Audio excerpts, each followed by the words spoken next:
Bienvenue dans les replays de Family-Maliste. En cette fin d'année, j'ai décidé de prendre un petit break que j'estime bien mérité afin de me ressourcer un peu et revenir de plus belle avec de nouveaux épisodes mi-janvier. D'ici là, je vous diffuserai les épisodes qui vous ont le plus plu cette année, alors bonne écoute ou bonne réécoute. Et n'oubliez pas que si ces épisodes vous inspirent à désencombrer votre intérieur, il reste des places pour mon accompagnement à distance et en groupe qui commencera le 24 janvier. Toutes les infos sont en bio. Comment repérer les types d'encombrement dont on peut souffrir? Avant de commencer ma liste, c'est bien de revenir à la base. C'est quoi l'encombrement? C'est tout ce qui nous empêche de nous sentir sereins ou en contrôle, ce qui nous empêche d'avancer ou d'atteindre nos objectifs. En tout cas, moi, c'est ma définition et c'est à partir de cette définition que je vais essayer de faire la liste des 4 types d'encombrement qui nous prennent la tête le plus au quotidien. Je vais commencer par le premier type d'encombrement, celui qui nous vient tout de suite à l'esprit, c'est l'encombrement matériel. Car oui, on peut avoir trop de choses chez nous et ne pas s'en rendre compte. Je vais faire la liste un petit peu des symptômes, des choses qui devraient vous mettre la puce à l'oreille pour vous dire que vous souffrez d'encombrement physique. Plus on coche de critères, plus l'encombrement est important dans notre maison. Un des premiers symptômes, un des plus courants, c'est qu'on met du temps à retrouver les choses. Je ne parle pas que de vos clés, mais je parle d'outils quand on a envie de faire du bricolage ou même d'ustensiles dans la cuisine ou même nos vêtements. Si on passe beaucoup de temps à trouver les choses et à les chercher, c'est qu'on a trop de choses dans la maison. Un autre symptôme de l'encombrement physique, c'est qu'on est la seule personne à trouver les objets ou à savoir où ça va. Vous savez, l'incessant « maman, où est-ce que ça se trouve ?» Ici, encore je dis « maman, je suis gentille », j'essaie d'épargner certaines personnes. Quand on n'a pas assez de place, les objets n'ont pas de place attitrée, peut-être que ça change assez régulièrement et du coup les enfants n'ont pas le temps de s'y habituer et peuvent perdre un petit peu en autonomie à cause de ça. Un autre symptôme, c'est l'accès des objets qui est rendu difficile. On doit bouger certains objets avant de pouvoir accéder à ce qu'il y a derrière. Ça arrive souvent dans la cuisine ou alors dans des placards qu'on n'utilise pas très souvent ou des placards par exemple comme le linge de maison. Si on a beaucoup de draps, beaucoup de serviettes et qu'on veut avoir telle ou telle serviette en particulier, si tout tombe quand on essaye de sortir quelque chose ou qu'on doit jouer à Tetris pour essayer de trouver ce qu'il y a derrière, c'est un petit signe d'encombrement. Un autre signe qui ne manque pas, c'est que les choses sont mal stockées. Donc, c'est-à-dire que c'est dans des endroits inappropriés parce qu'en fait, on n'a pas de place pour les mettre ailleurs. Donc, ça finit peut-être au grenier ou à la cave. Donc, ça va peut-être prendre l'humidité. Peut-être qu'on est dans des contenants qui ne sont pas adaptés. Les choses vont se déformer. Je pense par exemple à des chaussures, à du textile, à des chapeaux, ce genre de choses. Donc, quand on retrouve des choses un petit peu abîmées après une longue période de stockage, c'est qu'on a trop de choses chez nous et que on met pas les bons objets au bon endroit de la bonne manière. Un autre signe qui ne trompe pas non plus, en tout cas moi ça a été le plus gros signe qui m'a poussé à faire mon premier gros désencombrement initial avant de basculer dans le minimalisme, c'est qu'on met du temps à ranger et à nettoyer. Plus on a d'objets à s'occuper, forcément, plus on va mettre du temps à s'en occuper. Si on va dire qu'un objet prend 10 secondes à épousseter, un objet ça va, mais si on en a une cinquantaine sur une table, forcément ça prend beaucoup plus de temps. Et enfin, le dernier signe, un des derniers signes, parce que bien sûr, il y en a beaucoup, je pourrais, je pense, faire tout un épisode sur les symptômes de l'encombrement physique, mais un des plus classiques, c'est qu'on se sent oppressé. On s'assoit le soir dans son canapé et on a l'impression d'être un petit peu pris d'assaut par tout ce qu'on voit, tous les objets sur lesquels notre regard se pose. On est sensible à ce qu'on appelle les bruits visuels. J'en ai fait tout un épisode sur les bruits visuels, si vous voulez en savoir plus. En gros, chaque objet que l'on pose, que l'on a devant nos yeux, nous envoie un message, que ce soit range-moi, nettoie-moi, souviens-toi de moi, quel que soit le message. Et quand on a beaucoup d'objets, c'est comme si on avait plein de petits haut-parleurs allumés et ce bruit-là peut être assez dérangeant ou assez fort.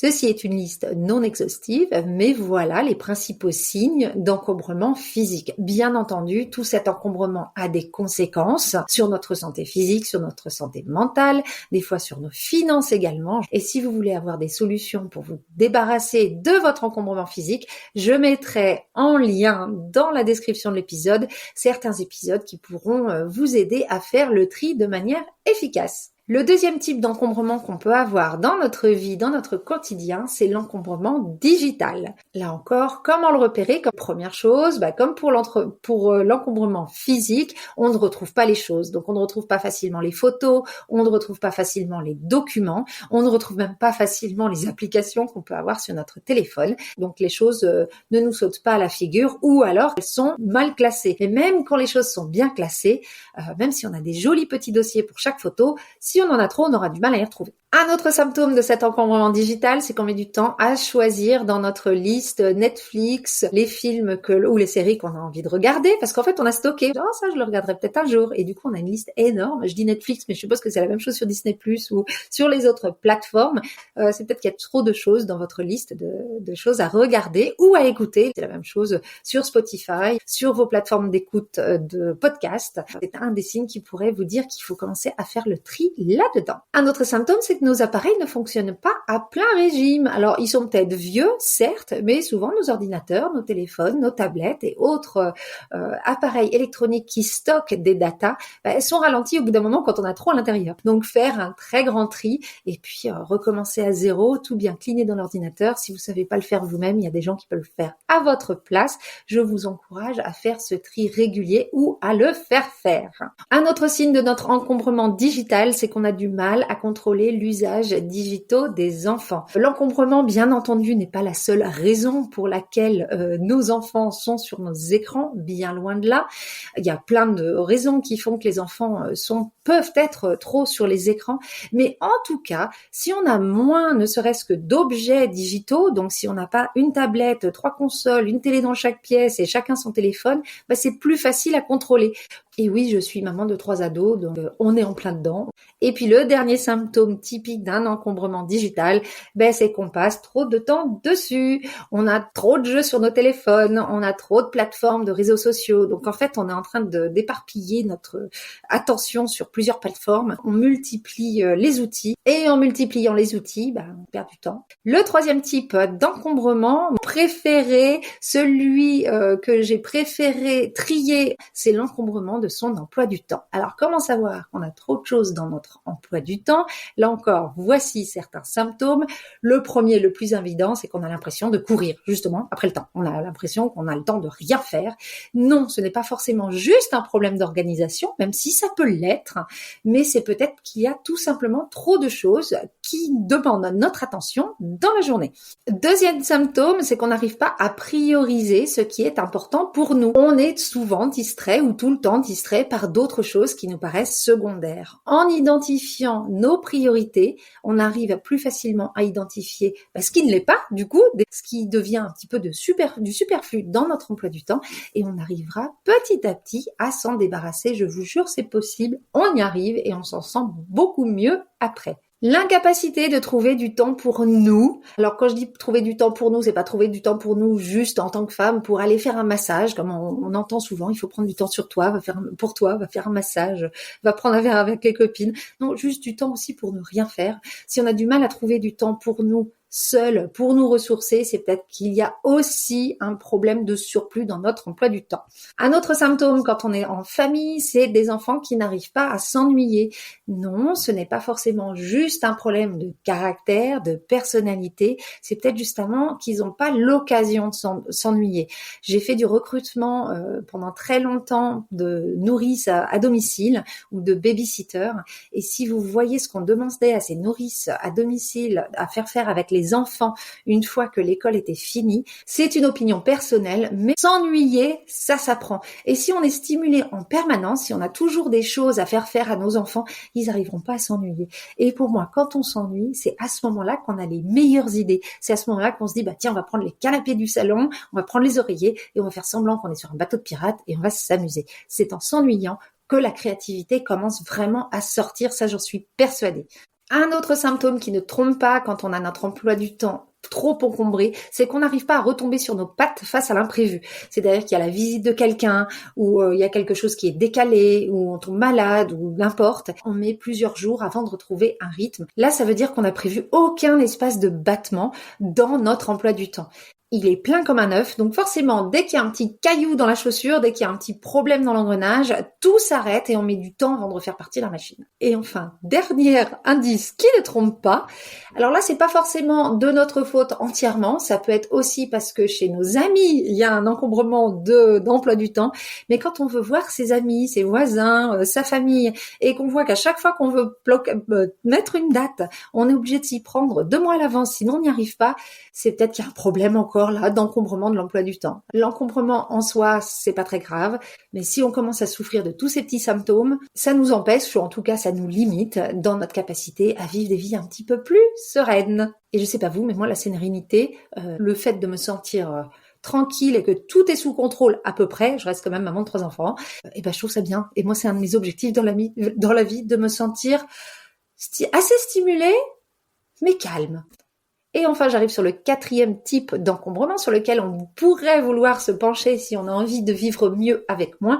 C'est l'encombrement que j'appelle logistique. En gros, c'est la charge mentale. Cet encombrement, il ressemble à quoi? Il ressemble à on n'arrive pas à se poser. Alors oui, j'ai parlé d'encombrement physique qui peut nous empêcher de nous poser, mais des fois, c'est pas forcément ça qui nous empêche de nous poser, c'est tout ce qui se passe dans notre tête. Donc quand on n'arrive pas à déconnecter notre cerveau, là, c'est clairement qu'il y a trop de choses et je suis persuadée qu'il n'y a pas que de choses essentiel dans ce qui tourne dans notre tête. 2e symptôme qui ne trompe pas, on oublie de faire certaines choses. On a tellement de choses dans notre tête que des fois on oublie un rendez-vous chez le dentiste. Qui n'a jamais oublié un goûter d'anniversaire ou de sortir la poubelle? Parce qu'en fait on a tellement de choses dans notre tête que forcément au bout d'un moment on va oublier quelque chose.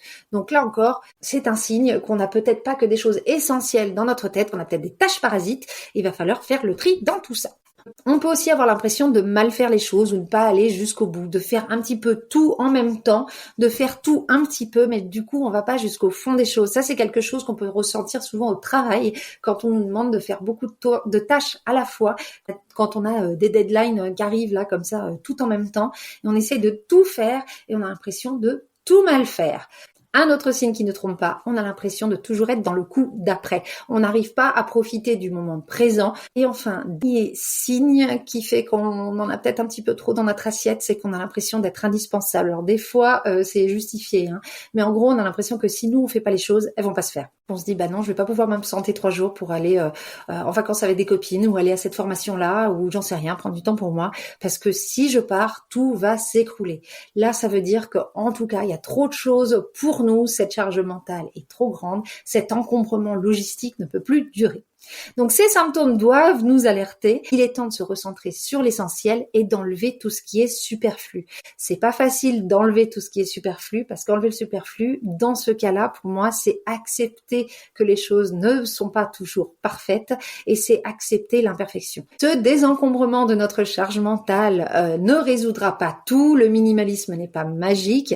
Il ne va pas résoudre les problèmes liés au patriarcat et à l'inégalité face au partage des tâches et des responsabilités. Les solutions sont propres à chacun. Bien sûr, si vous êtes la seule personne dans votre couple à ressentir cet encombrement, ce sera pas du tout les mêmes solutions à mettre en place, pas du tout le même type de désencombrement à mettre en place que si vous êtes les 2 personnes dans le couple à ressentir la même chose. Quand on est tous les 2 à avoir l'impression qu'on a plein la tête et que logistiquement on s'en sort plus, forcément on met pas en place les mêmes choses. Il faut décider des tâches et des choses et des priorités et enlever ce qui doit être enlevé dans notre quotidien si on veut pouvoir un petit peu sortir la tête de l'eau et profiter du quotidien.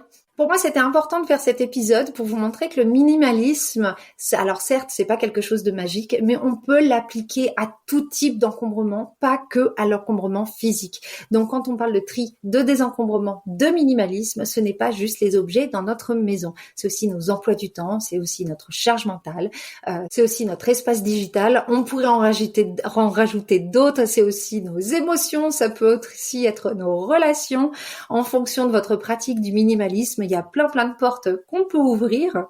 En tout cas, je vous invite à être vigilante et vigilant à tous ces symptômes d'encombrement dans quelque pan que ce soit de votre vie.